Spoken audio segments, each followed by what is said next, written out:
Once again, this is Morgan from Crooms Racing Engines. I'm going to start doing these a little bit more and just actually put some effort into doing this recording stuff, man. It's so out of my norm to add an extra motion into my daily things. But I'm going to get outside of my comfort zone again and do that. So I'm a part of the Big Block Chevy forums, and so a thing that we're going to spend a lot of time on is the theory behind these engine builds.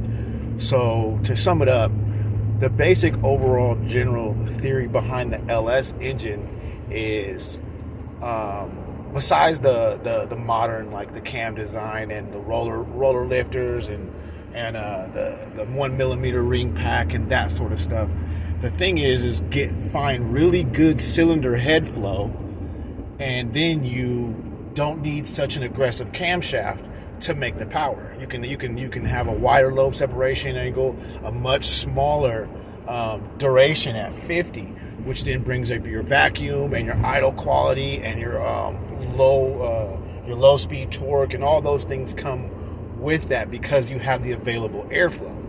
The thing that's upsetting to me is how come nobody else has picked up on that same thing for the street guys, as far as any of the other engine platforms, except for like the small block Ford, big block Ford, Chrysler guys, small block, big block Chevy.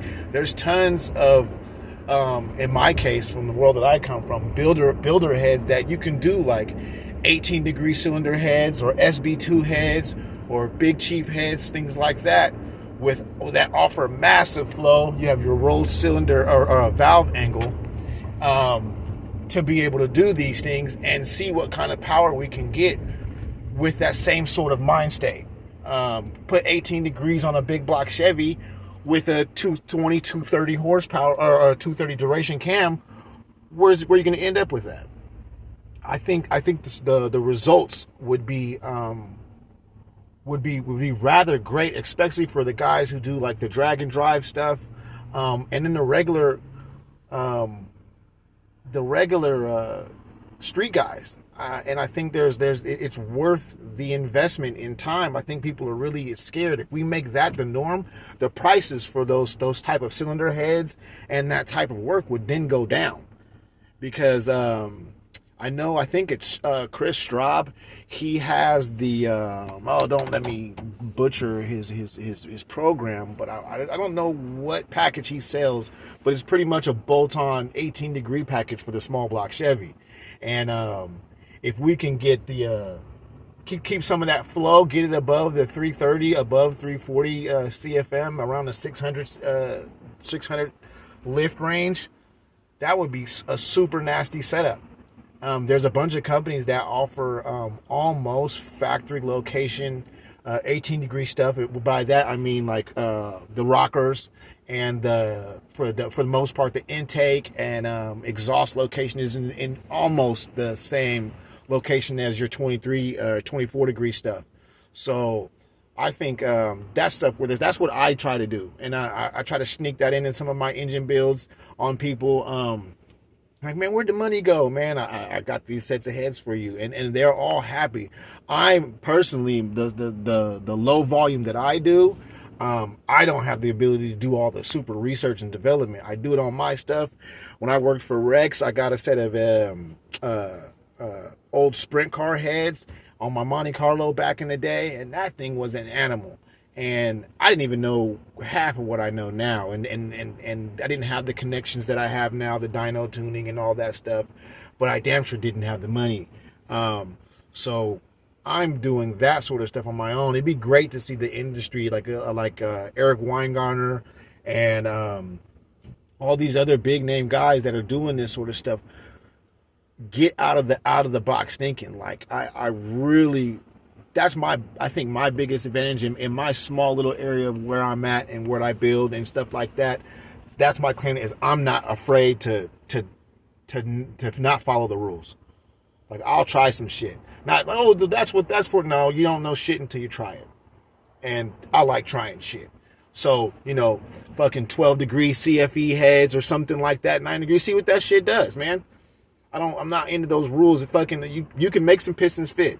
Take a chamber mold, send that shit in, get some fucking 9, 10, and 1 at minimum compression pistons in there, and put a halfway decent cam in there. Put it, not nothing crazy. It doesn't need to be solid roller, none of that. I think all this stuff can be there's tons of power. All that LS hype is out of the way, man. Because I've stomped on LSs with fucking 327s, man, and it's not fucking hard. It's more difficult, to do it with a 24-degree head, an Edelbrock head or something like that, because then you got to go with them big-ass cams, which then upset the street manners. But, then we have to go send it out and get ported the fuck out. And I'm like, there's a way better way to do that.